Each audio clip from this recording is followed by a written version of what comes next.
I don't know if you can tell by the accumulation of stuff we have here. It's been a little bit since we've started Artemis up. I don't know if it is going to start up. That battery was kind of low last time and it needed a jump start. This has kind of just become a catch-all for our coats. My coats specifically. I got bags there, hanging stuff. Let's grab the keys and see what happens when I turn them. Throw that in there. It is a completely dead battery. Great. Bella does not care that I need to get work done on the RV right now. Batteries for the coach, the 12-volt system, are under the stairs of most Class A RVs from this era. These two right here are our house batteries. When I'm plugged in the shore power, these guys get charged up by the system. And it's supposed to charge this battery as well. Problem is that system that is supposed to do that is a solenoid system, and it hasn't worked since I got the RV. Is this loose in here? Oh, it is, okay. We're gonna take a voltage reading here. I'm probably gonna have to buy a new battery, if I'm honest, even though this looks like it was bought in 21. I didn't charge this up to this winter. I should have disconnected this a long time ago, and I didn't. I knew that I was probably gonna need to buy a new starting battery. These house batteries seem to be okay. They're running everything just fine.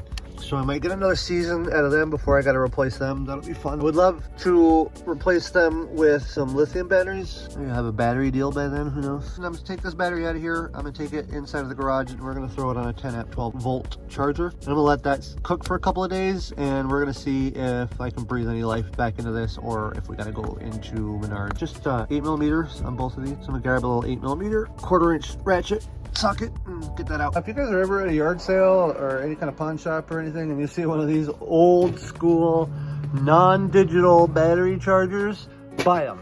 I bought this when I was a teenager and I'm pretty sure it's going to outlive me. So I'm just going to take this battery and we're going to plug it in real quick. Plug that in. We're going to let this sit for, I don't know, a day and a half and see if I can breathe any life into this battery. And keep our fingers crossed. Maybe I'll save it. Maybe I'll be buying a new one. It's been on there for about 4 hours and she's taking 6 amps. Taking a charge. It's good news. It's been 24 hours since I plugged this into a charger. It's showing that it's pretty much taking no amperage now, so it's just taking a trickle charge on it. So I can actually switch this from 10 amp down to 2 amp to 13.21. It's a big improvement from 2.5 volts. I went to start this yesterday, had 2 volts, brought it in here, gave it 10 amps for 24 hours, and now it looks like it is sitting on a flood voltage. I could have done a much better job maintaining this battery. I could have started it up every week when it was in the extreme cold. I could have also unplugged it. In the future, next winter, wherever we get parked, if I know we're not moving it for a long time, I'm probably just going to disconnect this and put it under the bed or someplace where I know I can stay warm, in the basement somewhere. I don't know if this is good yet, so there's a couple different ways that you can do a battery test now. That would be to plug it in and turn something on for an hour and see how it does in that hour. The other thing is to just unplug it completely and set it somewhere, not on the concrete floor, to just see what the voltage does in like a 24-hour period. So I think that's what I'm going to do now, is I'm just going to completely unplug it, see what it does, and I'll let you guys probably know Sunday if it passes or if it fails. I think we might get a couple starts out of it, but if it doesn't hold a charge, we'll just buy a new one. Not a big deal. We pulled out this griddle so we could sort of pan fry our roast before we put it in the crock pot, but then we realized this still frozen even though it's been in the fridge for a couple days out of the freezer. Anyway, that's gonna have to sit out for a while, but also if you hadn't noticed all the dishes piled up in the background here, it's definitely dishes day. We've been really good about conserving water, but that also means our dishes suffer and our counter space is very minimal right now. So I said a roast just to gloss over the fact that we're eating meat, but it's really a pork loin. We're gonna do it in the crock pot or slow cooker, which we love to use. It takes up a lot of energy, I guess, because you have it on for most of the day, and it takes up a lot of counter space. And our garbage is almost always overflowing because we have such a small little waste basket and we just use little shopping bags, but it's easier to throw them out this way when we go to the gas station or something. So we just keep our garbage in small bags all the time. Spring cleaning is happening very soon. We'll be doing a video showing you around, giving you maybe a little tour after our cleaning. But yeah, our kitchen is a disaster right now. RV life.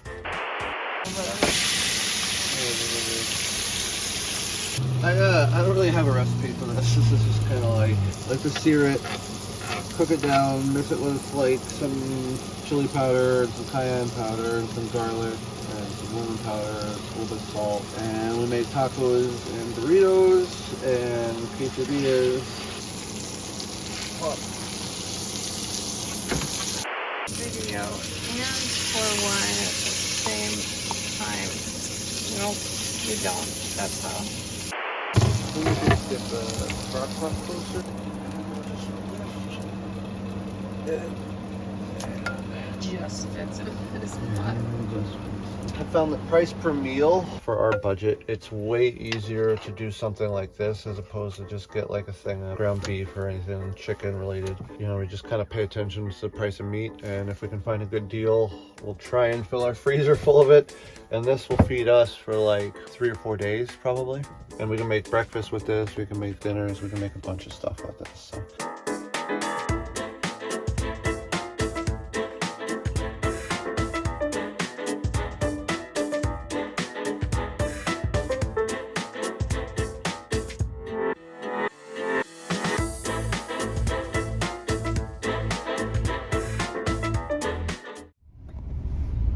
It is officially RV season in Minnesota again. This is our first RV we've spotted in the wild here in Rochester, believe it or not.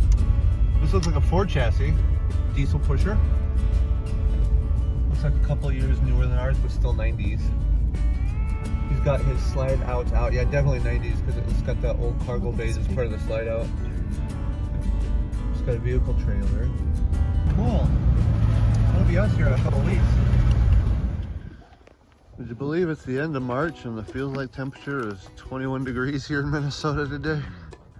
Kind of a slow week this week, for sure, but we got a lot of stuff planned. I got to get up on the roof and check and see how all that held up all winter. You guys remember we completely redid our roof last summer. It's going to be a fun summer, hopefully. This never-ending winter that we have here is wearing thin on everybody, I think, and I'm gonna start looking for some summertime work soon here. I think I'm gonna be looking for possibly an RV that needs like some solar or some battery work. Good boy, Brick. Good boy.